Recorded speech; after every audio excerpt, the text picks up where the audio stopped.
எல்லாமே இவங்களுக்கு இயல்பாக சந்தர்ப்ப வசத்தினாலே சூழ்நிலைகளே இவங்களுக்கு ஏற்படுத்தி கொடுத்துரும். வேலையும் அப்படி தான், தொழிலும் அப்படி தான். திறமையானவங்க அவங்ககிட்ட இருப்பாங்க. இவங்களுடைய நட்பு வட்டாரம் எப்படி சார் இருக்கும்? எந்த நட்சத்திரோட நட்பு நிலையாக இருக்கும்? கடவுளுக்கு சொல்லணுமா? சிம்மம் ரொம்ப இவங்களுக்கு இணக்கமான நட்பு. அதே மாதிரி மீனம் இவங்களுக்கு ரொம்ப தந்தை ஸ்தானத்துக்குரியது. அது ரொம்ப குரு வந்து இவங்களுக்கு தந்தை ஸ்தானத்துக்குரியவங்க. அவரே நேரடியான எதிரியும் தந்தையே 6ஆம் இடத்துக்கு அதிபதியாகிறார். அப்போ குரு வந்து என்னன்னா நட்பு பகைமைங்கிற 2 கேட்டகரியில் வரும்.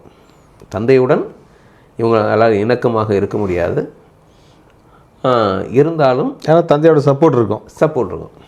அது தெரியுது, சொல்ல வேண்டியதில்லை.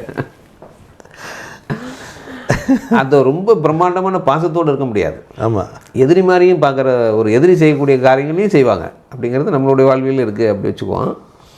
ஆனால் அந்த இடத்தினுடைய தன்மை, அவர் இயல்பாக அப்படி இல்லை, நீங்களும் அப்படி இல்லை. ஆனால் அந்த இடத்தினுடைய வேலை 2 வேலையில் செய்தாகணும். உங்களுக்கு பாக்கியஸ்தானமான 9ஆம் இடத்து அதிபதி ஆயிடுறாரு. என் விருப்பத்தையும் நிறைவேற்றணும். அவரே உங்களுக்கு எதிரியாக கவுண்டரும். ஆமாம், முடியாதும் பாரு, அப்புறம் செஞ்சு கொடுப்பாரு. முடியாதுன்னு போது ஆட்டோமேட்டிக் எதிரி ஆயிடுறாருல்ல. ஆமாம், செஞ்சதுக்கப்புறம் என்ன இருக்குது? ஆமாம், செய்கிறாரு. இந்த 2 வேலை நடந்துக்கிட்டு இருக்கும். சிம்ம லக்னம் சொல்ல வேண்டியதில்லை. உங்களுக்கு சிம்மம் வந்து ரொம்ப நட்பில் இருக்கும், மீனம் நட்பு இருக்கும். விருச்சிகமும் மேசம் வந்து உங்களுக்கு அதுவும் ஒரு நட்பு தான். விருச்சிகம் விருச்சிகம் தான் பீஷ்மர் நம்ம அதில். அது இந்த செயல் புரியறதுக்கு அவங்கள விட்டோன்னா அவங்க பாட்டில் இறங்கி செஞ்சுட்டு வந்து நமக்கு வெற்றியை ஈஸியாக தேடி கொடுத்துட்டு அவங்க உட்காந்துக்குவாங்க. மேசம் சொல்ல வேண்டியதில்லை, நகுல் கேரக்டர்ஸு. இது எல்லாமே இந்த 2 லக்னங்களுக்கு தான் மிக மிக எல்லாம் பாசிட்டிவாக அமைகிறது. எதிரிகளே நன்மை செய்யக்கூடியவங்களாக மாறிடுவாங்க. கடகத்துக்கும் கும்பத்துக்கும் தான் இந்த இது அமையும். ஏன்னா கடகத்துக்கு உங்களுக்கு புதன் வந்து 12ஆம் இடத்துக்கும் 3ஆம் இடத்துக்கும் அதிபதி.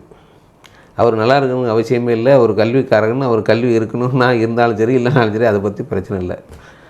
அதுக்கு பிறகு சுக்கிரன் வந்து உங்களுக்கு அவரும் எதிரி தான். அவர் 4ஆம் இடத்து அதிபதிக்கும் 11ஆம் இடத்துக்கும் அதிபதிக்கிறார். உங்களுடைய எதிரிகளே உங்களுக்கு எல்லாத்தையும் செஞ்சாக வேண்டிய கட்டாயம் உங்களுக்கு. அதற்கு பிறகு எடுத்துக்கிட்டோன்னா உங்களுக்கு செவ்வாய் வந்து உங்களுடைய யோகாதிபதி, மேசமும் விருச்சிகமும். அதற்கு பிறகு இருக்கிற 6ஆம் இடத்து அதிபதி உங்களுடைய பாக்கியஸ்தான உங்களுடைய எதிரியை உங்களுக்கு வெற்றிகளை கொடுத்தாகணும், உங்களுக்கு சௌரியத்தை ஏற்படுத்தி கொடுத்தாகணும். அதுதானே நடக்குது. அதுக்கு பிறகு சனி 7ஆம் வீட்டுக்கும் 8ஆம் வீட்டுக்கும் அதிபதி ஆகிறார். 7ஆம் வீட்டு உங்களுடைய வாழ்க்கை துணை, பார்ட்னர்ஷிப் எல்லாம் குறிக்கிறது. அப்போது பகைவர்களே இந்த லக்னத்துக்கு நன்மை செய்யக்கூடிய நபர்களாக இருக்காங்க. யாரும் வந்து உங்களுக்கு ராஜாவை வந்து கவுக்கக்கூடிய அளவுக்கு யாரும் கெப்பாசிட்டி உடையவங்க இல்லை. அதனால தான் இதுக்கு பார்த்திங்கன்னா A to Z நண்பர் இருப்பாங்க. கீழேருந்து மேலே வரைக்கும் நண்பர்கள் வந்து பஞ்சமே இருக்காது. யாரை எங்கே பயன்படுத்தணும்னு உங்களுக்கு ரொம்ப நல்லா தெரியும். கடகத்தினுடைய பெரிய ப்ளஸ் அது. பூச நட்சத்திரங்கும் போது உங்களுக்கு இவங்க பிறரை நம்பியே இருக்கணுங்க. இப்போ இந்த நட்பு வட்டாரம் சொல்கிறீங்களா, இந்த நட்பு வட்டாரத்தை நம்பியே இருக்க வேண்டிய கட்டாயம் மேடம். புனர்பூசத்துக்கும் ஆயிலத்துக்கும் அப்படி இல்லை, அது சுயமாக உங்களால் இருக்க முடியும். அதனால் இந்த பூச நட்சத்திரம் பிறரை நம்பியே இருக்க வேண்டிய கட்டாயம் வந்துடும். அப்போ எல்லாரையும் இவங்க நம்புகிற மாதிரியும் இருக்கணும், நம்பாத மாதிரியும் இருக்கணும், 2 நிலையிலே இருக்கணும். அதுதான் இவங்களுடைய நட்பு. கும்பம் வந்து தனி ரகம். அது அவங்களுக்கும் பார்த்திங்கன்னா எதிரியே அங்கே எல்லாமே இந்த இதே கேட்டகரியில் அங்கே இருக்கும். கும்பம் 2ஆம் இடத்துக்கு அது 11ஆம் இடத்துக்கு குரு. எதிரியே வந்து வெற்றியை தேடி தரணும், அவங்களுக்கு சௌரியங்களை பண்ணித்தரணும், பணத்தை கொடுக்கணும், வேலைகளை கொடுக்கணும். அதுக்கப்புறம் 3ஆம் இடத்து அதிபதி 10ஆம் இடத்து அதிபதி. மறைமுக எதிரிகள் தொழில் ஸ்தானத்துக்கு இருந்தே தருவாங்க. அவங்க தான் தொழிலை கொடுக்குறவங்களுக்கு மறைமுக எதிரி. 4ஆம் இடம் சொல்ல வேண்டிய அவங்களோட யோகாதிபதி, 4க்கும் 9க்கும் பாக்கியஸ்தானத்துக்கும் அதிபதி ஆகிறாரு. 5ஆம் இடத்துக்கு புதன் 8க்கு. அப்போ திடீர் அதிர்ஷ்டத்தை இவங்களுக்கெல்லாம் ஏற்படுத்தணும். ஒரே நாளில் அவங்களோட லைஃப் வந்து டோட்டலாக மாறக்கூடிய அளவுக்கு மாறும். இதெல்லாம் வந்து வேறு எந்த லக்கணத்துக்கும் இந்த கேட்டகரி கிடையாது. இந்த 2 லக்கணத்துக்கு தான் இந்த மாதிரியாக எல்லா இடங்களும் ஃபேவர் பண்ணக்கூடிய விதமாக அமையும். நட்பு இப்படி தான் வச்சுங்களேன். கும்பத்தையும் கொஞ்சம் சொல்லிட்டோம். ஓகே, என்ன கலக்கணும்?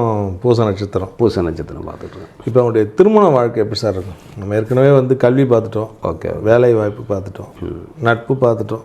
அதான் அவங்களுக்கு டாப் டு பாட்டம் ஃப்ரெண்ட்ஷிப் இருக்கும். ஃப்ரெண்ட்ஷிப் இருக்கும். ஓகே, கடகம் வச்சு ராஜலக்கணாக்க எல்லா பேருமே தானே இருந்தாங்கணும். உங்களுக்கு திருமணம் எப்படி சார் இருக்கும்? இப்போ லேட்டாக நடக்குன்னு சொன்னீங்க ஏற்கனவே, கொஞ்சம் லேட்டாக நடங்க. இப்போ பெற்றோர்கள் பார்த்து திருமணம் பண்ணி வைக்கிறது தான் அவங்களுக்கு. இவங்களாக திருமணம் பண்ணிக்கிறது, காதல் திருமணம் பண்ணுறது, இந்த மாதிரியான விஷயங்கள்லாம் 90% நபர்களுக்கு இருக்காது. சிலர் விதிவிலக்காக இருப்பாங்க, அந்த மாதிரி இருப்பாங்க. ஆனால் நல்ல மனைவி வாய்ப்பாங்க. ஏன்னா மகரத்துலேருந்து வருவாங்க மனைவி. மகரம்னா நீங்கள் உடனே அப்படி போயிடக்கூடாது. ஏன்னா இந்த ஜோதிடத்தில் வந்து இந்த 7ஆம் இடம்னு சொல்கிறோம் இல்லைங்களா, 7ஆம் இடம் தான் நம்மளுடைய களத்திர ஸ்தானம், நம்மளுடைய வாழ்க்கை துணையை சொல்லக்கூடிய இடமாக இருக்குது. இந்த 7ஆம் இடத்தினுடைய அதிபதி எந்த நிலையில் இருக்கிறாரோ அதற்கு தகுந்த மாதிரியான மனைவி வருவாங்க. இப்போ 7ஆம் இடத்தது எங்கே வேணாலும் இருக்கலாம், 12 ராசியில், மகரத்தில் தான் இருக்கணுங்கிற அவசியம் இல்லை. ஆனால் அந்த கனெக்ஷன் இருக்கும் உங்களுக்கு. 7ஆம் இடத்து அதிபதியை நீங்கள் பார்த்தீங்கன்னா 7ஆம் இடத்துல இருக்கக்கூடிய கிரகங்கள், 7ஆம் இடத்து அதிபதியான சனி, இவங்கெல்லாம் ஒரு கனெக்ஷனில் தான் இருப்பாங்க. அதை சார்ந்த பெண்ணும் அமைவாங்க பையன்களுக்கு, பெண்களுக்கு அதை சார்ந்த கணவர் அமைவாங்க. ஆனால் நல்ல கணவராக இருப்பாங்க. நேரடியாக குற்றங்குறைகளை சொல்லக்கூடிய வாழ்க்கை துணையாக பெரும்பாலும் அமையும். ஆனாலும் இவங்களுடைய இது வந்து ராஜலக்கணம்னு சொல்கிறதுனால என்னென்னு கேட்டிங்கன்னா, இவங்களுக்கு வேலை செய்யக்கூடிய நபராகத்தான் அவங்க இருப்பாங்க. எவ்வளோ பெரிய ஆளாக இருந்தாலும் இவர்களுக்கு உறுதுணையாக இருக்கக்கூடியவங்களாக தான் இருப்பாங்க. தவிர அவங்களுக்கு உறுதுணையாக இருக்கக்கூடிய கட்டாயம் இவருக்கு வராது. ஸோ அந்த மாதிரியாக வாழ்க்கை துணை இவங்களுக்கு சிறப்பு. வேறு என்ன கேட்குறது? வேறு ஒன்றும் இல்லை சார், தான் போகணும். ஏன்னா எந்த மாதிரியான இப்போ இல்லை இதில் சூஸ் பண்ணலாம் சார்? இல்லை இது திருமணத்துக்கு அது போயிடலாம் இல்லையா. இந்த லக்னத்துக்கு ரிலேட்டிவான நட்சத்திரங்களும் சில இருக்குது. நான் அந்த 10 பொருத்தத்துக்கு போல் இதுக்கு ரிலேட்டிவான நட்சத்திரங்கள்ங்கிறது உங்களுக்கு பூசத்துக்கு சுக்கிரனுடைய நட்சத்திரம், புதனுடைய நட்சத்திரம், அதுக்கப்புறம் ராகுகேதுனுடைய நட்சத்திரங்கள், இதெல்லாம் இவங்களுக்கு சூட் ஆகும். பூச நட்சத்திர பகுதிக்கு இந்த இதெல்லாம் சூட் ஆகும்.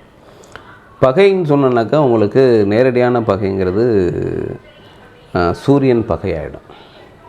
இப்போ நீங்கள் பூச நட்சத்திரத்துக்கு இந்த ராகுவோட நட்சத்திரம், ஆமாம், சுக்கிரனோட நட்சத்திரம் அப்படின்னு சொல்லி சொன்னீங்க, புதனோட நட்சத்திரம். ஆமாம், உங்களுக்கு தெரியும். ஆமாம், எங்களுக்கு தெரியாது புதனோட. இல்லை அதுதான் என்னென்னு கேட்டால் ஒவ்வொரு ஜாதகமும் ஒவ்வொரு டிஃப்ரெண்ட் தான். இல்லை சார், புதனோட நட்சத்திரம்னா அது எந்த நட்சத்திரம் அப்படி கேட்குறீங்க? Right right. இப்போ புதனுடைய நட்சத்திரம் வந்து ஆயில்யம், கேட்டை, ரேவதி. சுக்கிரனுடைய நட்சத்திரம்னா உங்களுக்கு பரணி, பூரம், பூராடம். அதுக்கப்புறம் சனியோடைய நட்சத்திரங்களே உத்திரட்டாதி, பூசம், அனுசங்கிறது சனியோட நட்சத்திரங்கள். இதெல்லாம் வந்து அவங்களுக்கு பொருந்தக்கூடியதாக. ராகுகேதுனுடையது வந்து திருவாதிரை, சுவாதி, சதயம், இதெல்லாம் ராகுங்க. கேதுனுடையது அஸ்வினி, மகம், மூலங்கிறது அஸ்வினுடைய நட்சத்திரம். இந்த நட்சத்திரங்கள்லாம் நட்சத்திர ரீதியாக இவங்களுக்கு நட்பு. பேசிக்காக பார்க்கும்போது நட்சத்திரம்லாம் பொருந்தும், லக்ன ரீதியாக இல்லை. லக்ன ரீதியாக அவங்க என்ன லக்னங்கிறதெல்லாம் இருக்குது. நட்சத்திர ரீதியாக இது நட்பு உடைய நட்சத்திரங்களாக இவங்களுக்கு அமையும். அந்த உத்திரட்டாதி, பூசம் இதெல்லாம் வந்து சில நட்சத்திரங்கள் பொருந்தாதுன்னு ஒரு வரைமுறை வச்சுருக்காங்க. அந்த காலத்தில் உங்களுக்கு இந்த ஜோதிடத்தினுடைய முற்பகுதின்னு சொன்னால் ஒரு 200 ஆண்டுகளுக்கு முன்பாக நீங்கள் சொன்னீங்கன்னாக்கா, அப்போ வந்து இந்த சில விஷயங்களை கண்டுபிடிக்க முடியாமல் பொதுவாக வச்சுருந்தாங்க. இந்த ரஜ்ஜு பொருத்தங்கிறது தான் அதில் ரொம்ப முக்கியமானது. அதில் வந்து என்னென்னா, இந்த ரஜ்ஜு தட்டுச்சுன்னா மற்ற எல்லா பொருத்தம் இருந்தாலும் கூட வேணான்னு முடிவுக்கு வந்துடுவாங்க. இது அந்த காலத்துலேருந்து அப்படியே இருக்குது. அதை என்னெல்லாம் பண்ணி வச்சுருக்காங்கன்னு கேட்டிங்கன்னா, தாலி பாக்கியம்பாங்க, கயிறு பொருத்தம் பண்ண, இதெல்லாம் சொல்லுவாங்க. ஆனால் உண்மையிலேயே அது வந்து என்னென்னா உங்களுக்கு அது இல்லை. அது ஒரு பிளட்டு குரூப்பை குறிக்கக்கூடிய விதமாக அந்த பொருத்தம் மட்டும் உங்களுக்கு அமைஞ்சிருக்கு. அப்போ ஜோதிடர்கள் செய்யக்கூடிய தவறுகள் என்னென்னு கேட்டிங்கன்னா, இதை பற்றியான ஆராய்ச்சி இல்லாமல் ரஜ்ஜு தட்டினா பண்ணக்கூடாது அப்படிங்கிற மாதிரி ஒரு நெத்தியில் அடித்த மாதிரி சில நல்ல ஜாதகங்களையும் அவாய்ட் பண்ணிடுறாங்க. அப்போ மக்களுக்கு தெரியாது. அப்போ ஒரு ஜோதிடர் வந்து ரொம்ப அனுபவ ரீதியாக அவர் வந்து ஒரு 40 வருஷம் 50 வருஷம் அதை பார்க்குறாரு, அவரே சொல்கிறாரு அப்படிங்கும்போது அதனால் மக்களும் வந்து அதை ஏற்றுக்க முடியாமல் இருக்காங்க. உண்மையிலே வந்து ஜோதிடர்கள் வந்து இந்த விஷயங்களை ஆராய்ச்சி பண்ணினால் மட்டும்தான் இதை வந்து சரி செய்ய முடியும். நான் அந்த மாதிரி ரிசர்ச்சுக்கு எடுத்துக்கிட்டு ஏன் 5 விதமான அதனால பாதரச்சு, தொடைரச்சு, உதரரச்சு, கண்டரச்சு, சிரசிரச்சு, இது 5 வகையாக பிரிச்சுருக்காங்க. இது ஏன் அப்படின்னு பார்த்திங்கன்னா, அந்த காலத்தில் கண்டுபிடிக்க முடியாதனால பிளட்டு குரூப்பை வச்சுருக்காங்க. அது இப்போ ஒரே பிளட்டு குரூப்பு திருமணம் செய்து கொள்ளலாம்.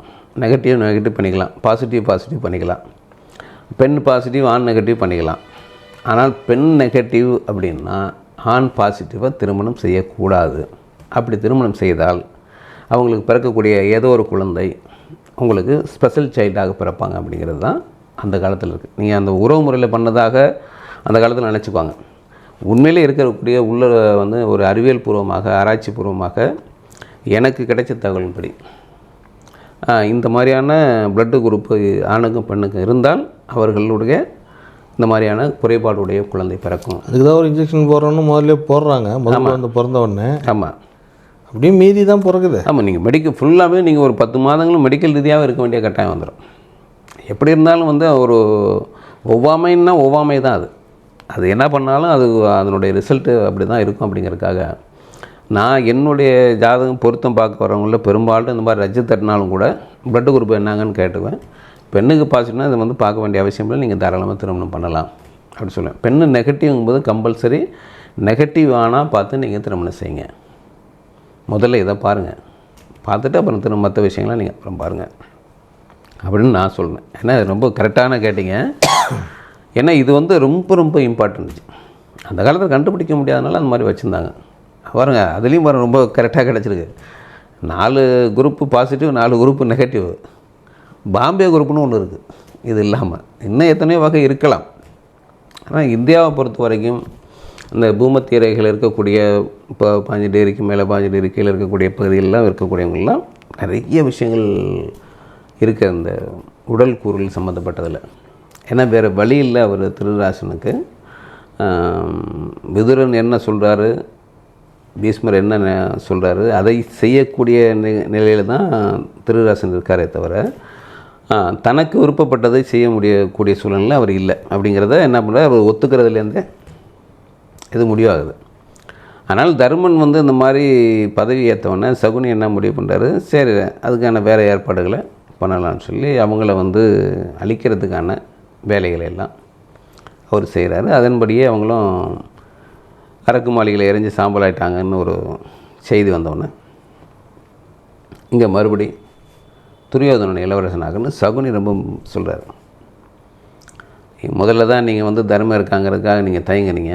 இப்போ வந்து தர்மன் இல்லை, பாண்டவர்கள் யாரும் இல்லை, இப்போ இளவரசுக்கு உரிய பட்டத்தை வந்து நீங்கள் துரியோதனுக்கு கொடுக்குறதுல என்ன தயக்கம் அப்படின்னு இப்போது சகுனி வந்து புஷ் பண்ணவுடனே இப்போதான் ரெடியாக இருக்கார். உடனடியாக கூட்டி பீஷ்மருக்கும் விதுரருக்கும் சொல்கிறார், இந்த மாதிரி இளவரசி இல்லாமல் இருக்குது, அதனால் துரியோதனுக்கு இளவரசி பட்டம் சொல்லணுன்னா இப்போ யாரும் மறுக்கவும் முடியல. ஏன்னா யாரும் இல்லையே. ஆனால் விதுரருக்கு பீஷ்மருக்கு தெரியும் இல்லையா? விதுரருக்கு தெரியும்.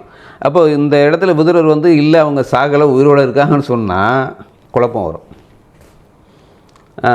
இவங்க என்ன சதி செயலை செஞ்சு அவங்க என்ன பண்ணுவாங்கங்கிற கான்செப்டில் அவர் என்ன பண்ணுறாரு, இவரே தான் சொல்லி அனுப்புகிறார், நீங்கள் மறைஞ்சு வாழுங்க அப்படின்னு விதுரர் சொல்லி தான் அனுப்புகிறாரு. அவங்க இறக்கலைங்கிறது விதுரருக்கு தெரியுமே தவிர திருராசனுக்கோ பீஷ்மருக்கே கூட தெரியாது. பீஷ்மர் ரொம்ப கலங்கி நிற்கிறாரு. கலங்கினோடனே இந்த திருராசனுடைய விருப்பத்தை வந்து விதுரர் புரிஞ்சுக்கிறாரு, பீஷ்மரும் புரிஞ்சுக்கிறார். அப்போ இந்த சூழ்நிலை என்ன செய்கிறது அப்படிங்கும்போது துரியோதனனுக்கு பட்டம் சூட்டலாம் அப்படிங்கிற முடிவெடுத்து துரியோதனனுக்கு பட்டம் சூட்டுவாங்க. பட்டம் சூட்டினதுக்கு பிறகு பாண்டவர்கள் உயிரோடு இருக்காங்கங்கிறது தெரியும். தெரிஞ்சவுடனே இப்போது அவங்கள போய் கூட்டு வர்றதுக்கு விதுரர் தான் மறுபடியும் போய் கூட்டிகிட்டு வருவார். கூட்டிகிட்டு வந்தால் இப்போ அவங்களுக்கு இளவரசி பட்டத்தை மீண்டும் தருமனுக்கு தர்றதா, துரியோதனன் இதிலேருந்து விளக்குறதா அப்படிங்கிற ஒரு சிக்கல் வரும். இதை என்ன செய்யலாம் அப்படின்னு உங்களுக்கு மறுபடியும் பஞ்சாயத்து கூடும். காரணம் என்னன்னு கேட்டிங்கன்னா, இப்போது விதுரரோ அல்லது பீஷ்மரோ என்ன நினச்சிக்கிட்டு இருக்காங்கன்னா, தர்மனை வந்தவுடனே இளவரசி பட்டத்தை தர்மனுக்கு சூட்டிடுவாங்க, சூட்டிடுவார் அப்படிங்கிறதுக்காக தான் இவங்க நினைக்கிறாங்க.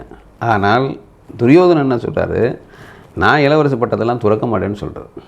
நான் ஏன் துறக்கணும், நானாக கேட்டேன் உங்ககிட்ட, அவரு பாயிண்ட் கொடுத்துட்டு நீங்களும் எடுத்து அதை எப்படி எடுக்க முடியும், நான் பழக மாட்டேன், வேறு என்னமோ செஞ்சுக்குங்க அப்படின்னு இப்போ திருராசனை வந்து அவங்க ட்ரகிள் பண்ணுறாங்க.